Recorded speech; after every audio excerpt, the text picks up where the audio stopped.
Prosecutors have released 3 harrowing videos made by Parkland, Florida shooting suspect Nicholas Cruz. In one video, the accused killer calmly states he's going to be the next school shooter of 2018.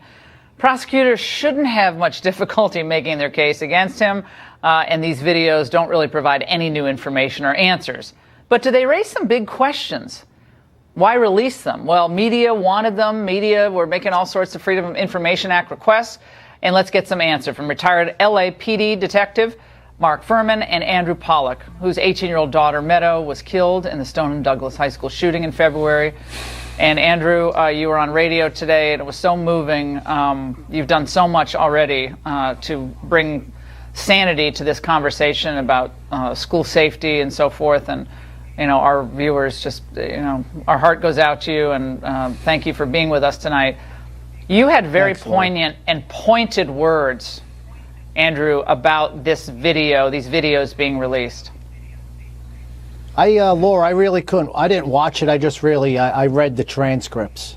And reading those transcripts made me sick to my stomach, just reading it. So I'm glad I didn't really look at the videos. But what bothered me was the fame aspect of it, how he knew he was going to be glorified in the news.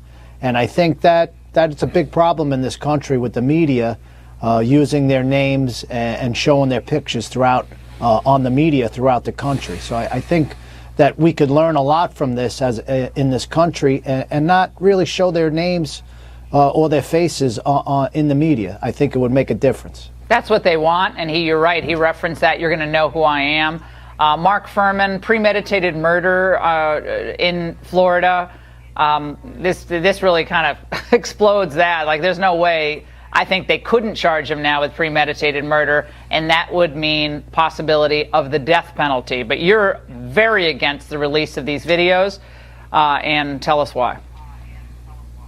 Well, the release of the videos has no evidentiary or information value whatsoever. He has confessed, and he wants a life sentence in exchange for no death penalty. The media at large requests, because of Florida law of discovery, once discovery is made, they can ask pretty much anything that the defense attorney and the prosecutor have.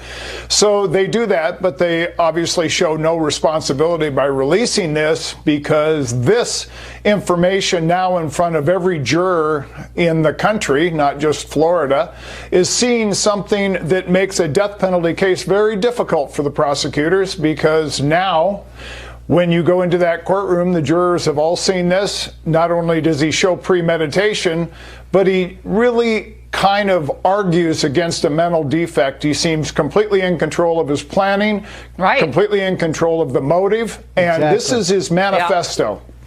Andrew, you made this point. You made this point, Andrew, on radio. That the guy is like, oh, he's insane. Oh, he has autism. He doesn't have control of his faculties. Oh, he's crazy. No. Well, yeah, maybe his mental problems, but he knew what he was doing.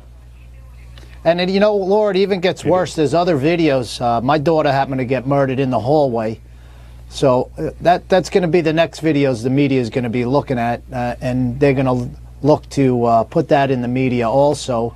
On the 3rd floor, she was shot 9 times, and that's on the camera too. So they'll be looking for those videos next, and that's going to be heart-wrenching. Oh no, and what they were trying to do is keep school shooting video games going for the longest time, and thank goodness that's been shut down. Andrew has been lobbying against that. Mark, I know you have strong feelings about that as well. Parents are worried about copycat killers who want fame. They're not focused on what Andrew's focused on, how to make these schools safe, metal detectors, whatever we have to do to make these schools safe. There are practical things that Texas is doing, thank goodness, and other places. Mark, final word. Well, Laura, we have legislation on my website that people could look at, because now's the time for these governors to act. They need to look at what Florida did, what Governor Scott helped get passed, and look what we're doing in Florida with the Senate Bill 7026, and they should be proactive. Why should they be waiting for another shooting because there's some other sociopath out there planning another shooting? So they should be proactive. Mark. I think we should just leave this with what Mr. Pollack said and hear his outrage and his anger and his self-righteous purpose to actually stop these school shootings. It could probably be done if everybody really wanted it to be. Well, God bless you both for thank you so much. Much needed tonight.